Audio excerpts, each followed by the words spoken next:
Figure shows a block of mass m attached to a spring of force constant k and connected to ground by two strings of equal lengths, making an angle 90 degree with each other. In relaxed state, natural length of spring is L. In the situation shown in figure, find the tension in the two strings. तो ये question दे रखा है हमको. This is K and these are the strings. अब इसमें हमें वो निकालना है, टेंशन द स्ट्रिंग निकालना है. पहले एफबीटी बना लेते हैं. अगर मैं यहाँ पे टेंशन T1 मान लूँ, यहाँ टेंशन T2 मान लूँ, तो इसका एक कॉम्पोनेंट इधर होगा which will be T2 sin 60 और एक कॉम्पोनेंट नीचे होगा which will be T2 cos 60.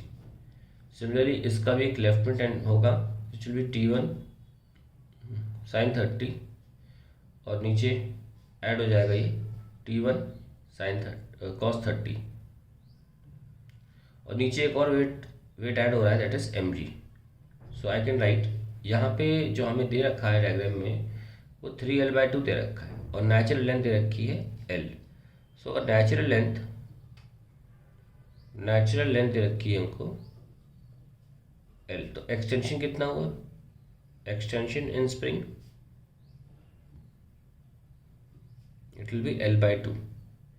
सो यहाँ जो फोर्स है ऊपर की तरफ वो F इज बराबर kx होता है, दैट इज k l/2. और नीचे कितना फोर्स है बैलेंस करते हैं ना, balancing in y direction, vertical direction. क्या होगी, it will be KL is equals to एक तो mg plus T1 cos 30 cos है प्लस T2 cos 60. KL is mg plus T1 root 3/2 plus T2 by 2. So we get 2KL is mg plus T1 root 3 plus T2. ये हमारी हो गई first equation. हम balancing यहाँ भी कर सकते हैं, that is T2 sin 60 is equals to T1 sin 30. So T2 root 3/2 is T1 by 2 cancel.